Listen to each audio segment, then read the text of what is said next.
তখন তারা বলছে তাদের এই আইডি নাকি হ্যাক হয়ে গিয়েছিল।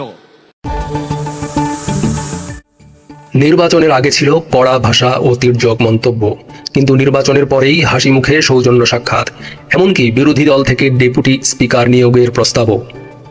যে দুই দল একসময় ছিল রাজনৈতিক দূরত্বে, আজ তাদের মাঝে কি নতুন সমীকরণ? 12 ফেব্রুয়ারির নির্বাচনের পর জাতীয়তাবাদী দল বিএনপি এবং জামায়াতে ইসলামী রাজনীতির বোর্ডে কি নতুন চাল চালছে?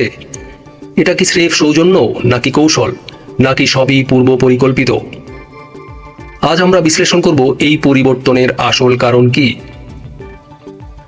জাতীয় নির্বাচনে 2/3 আসন পেয়ে সরকার গঠন করে বিএনপি, অন্যদিকে 77 আসন নিয়ে বিরোধী দল হিসাবে আত্মপ্রকাশ করে জামায়াত এনসিপি জোট। সবচেয়ে আলোচিত বিষয়, জামায়াত এককভাবে 31.76% ভোট পায়। অতীতে তাদের সর্বোচ্চ হার ছিল প্রায় 12%। তবে ফলাফল নিয়ে সন্তুষ্ট নয় জামায়াত। ইলেকশন ইঞ্জিনিয়ারিং এর অভিযোগ উঠেছে, কিন্তু লক্ষণীয় বিষয়, ফল প্রত্যাখ্যান করে রাজপথে নামেনি তারা। এটাই কি প্রথম বার্তা? অন্যদিকে সরকার গঠনের পরপরই প্রধানমন্ত্রী ও বিএনপি চেয়ারম্যান তারেক রহমান 3টি পদক্ষেপ নেন। তিনি নিজে গিয়ে দেখা করেন জামায়াত আমির ডক্টর শফিকুর রহমান এবং এনসিপি প্রধান নাহিদ ইসলামের সঙ্গে। এটি ছিল নতুন সরকারের প্রথম বড় ইতিবাচক বার্তা। রমজানে প্রধান বিরোধী দলের আমন্ত্রণ গ্রহণ করে দলটির ইফতার মাহফিলে অত্যন্ত আন্তরিকতার সাথে যোগ দেন প্রধানমন্ত্রী তারেক রহমান। বাংলাদেশের রাজনীতিতে এমন দৃশ্য খুব কমই দেখা গেছে।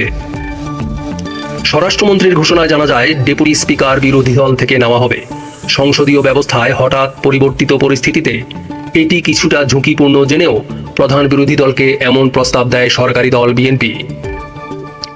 নির্বাচনের পূর্ব ও পরবর্তী সময়ে দুই দলের আচরণগত পরিবর্তন নিয়ে জনমনে 3টি বড় ধারণা ঘুরছে।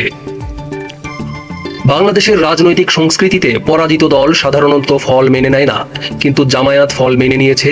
জুলাই সনদ বাস্তবায়ন আদেশ 25 এবং গণভোটের প্রশ্নে মতভেদ থাকলেও তারা রাজপথে না গিয়ে আইনি প্রক্রিয়া বেছে নিয়েছে।